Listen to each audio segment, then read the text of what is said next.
Hey, what's going on, guys? Today I'm going to be putting some Seibon carbon fiber fenders on my 2005 Subaru STI.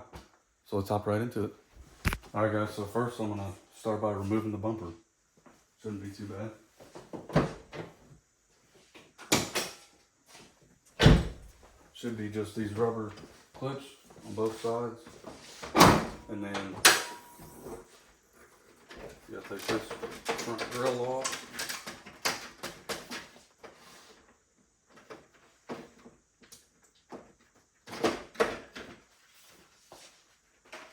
And I got a couple plastic tabs holding this part on.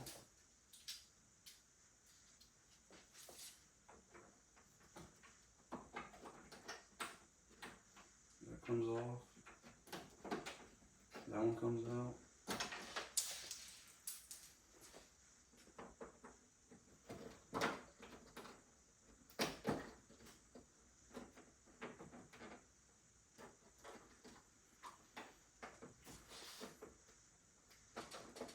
That one's out. This one's gonna be stubborn, of course. And that one's out. And then I'm gonna take this slide off. And then I've got to just undo the wheel well. And that's that.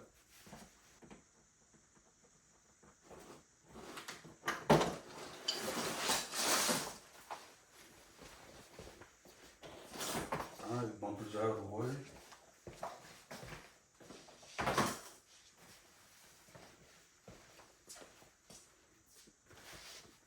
Now I can begin to take the fenders off for the carbon fenders. So doing these fenders is probably going to be kind of a pain because the rockers down here are kind of bent up from when this dude had it lowered. It's already lower, or it's already low, but I guess he had it lower than this. But anyways, there's a bolt up here, you have to open the door and you can get to it.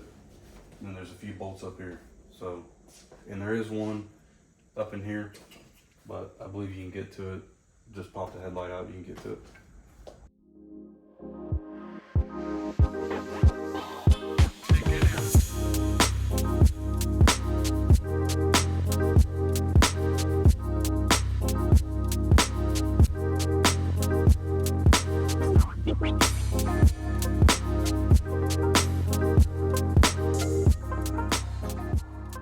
Alright guys, well, of course, this bottom bolt snapped.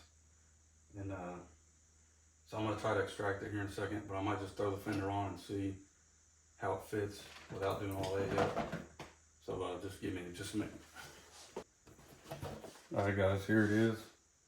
It's a Seibon carbon fiber. They're like 10 mil wider, I believe. And they've got this little vent right here. But hopefully they fit alright. I guess we'll find out.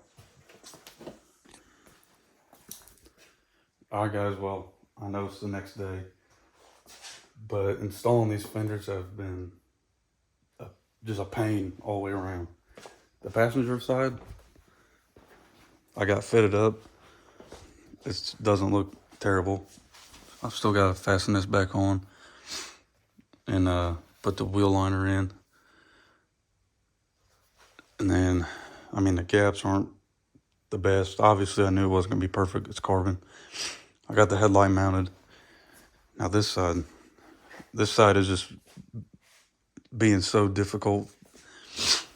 I was trying to like trim all this. Didn't really help out. The rib nut that was in here fucking pulled out. You know, kind of broke the fiberglass a little bit. So I just put a bolt with a nut and washer on the backside. But I cannot get these holes to line up to save my life. Because this is what the gap looks like here. And I scuffed the paint all up. But this is what the gap looks like here. And then according to all these holes, it needs to go that way a little bit. And then I need to push them all in to try to get the bolts started. And it's just really difficult to do. I mean, yeah, this sucks. I'm getting real mad about it. I mean, they look good. It's going to look sweet if I can get the driver one on. But yeah, I've just been frustrated. I had to take a break yesterday, and then I came back today, and I'm gonna see what I can do. So I haven't recorded a whole lot just because it's kind of been a pain. All right, guys, I know I did a terrible job, recording this, so it probably won't really be a how-to video per se. I mean, it's just been a pain in the butt the whole time. But I did get this one mounted. I got the headlight mounted. I'm not really happy with this gap down here. I mean, it's just a huge gap. And I have this tab is slotted, but I have it maxed all the way out that way, I believe. So I might have to do some,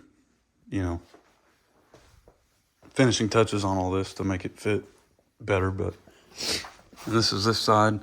Kind of has the same thing, a little bit bigger gap down here, but it's not as bad as the other side.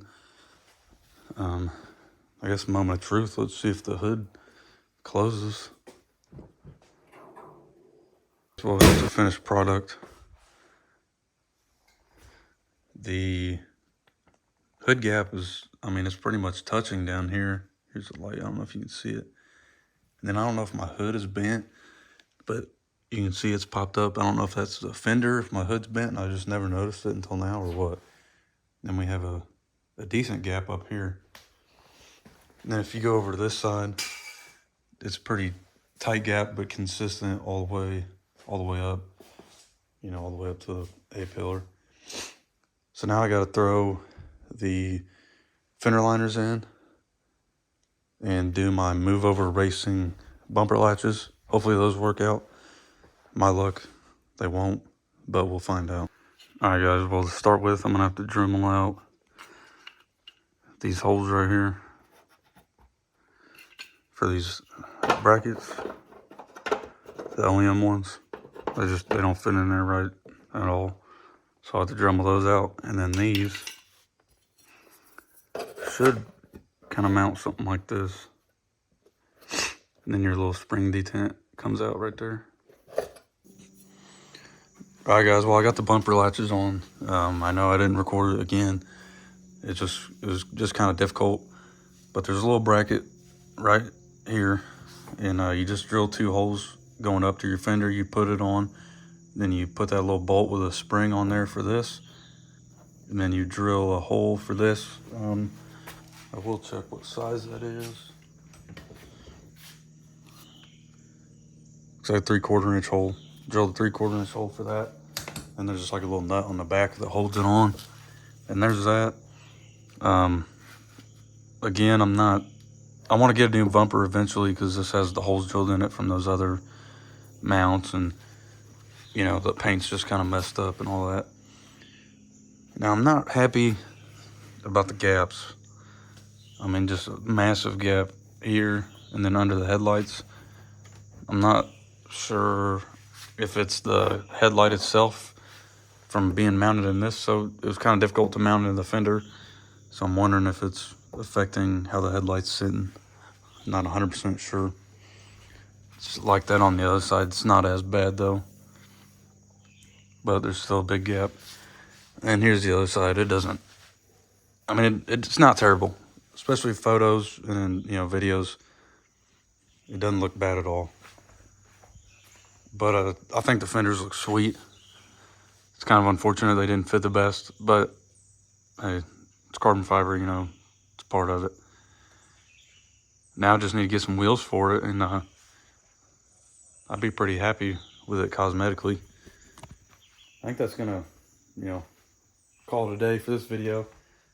But yeah, a little update on the Subaru. I know I wanted to do more of a how-to video and kind of show you guys, step by step. It just, didn't work out. I don't have a whole lot of time, and it was kind of frustrating. So, I'm sure if you had another person, I think it'd be way easier. They can kind of push and pull it while you try to line up the bolts. But it was just me, and it was causing me some issues. But anyways, enough's enough. Thanks for watching, and I'll catch you guys in the next one. Peace.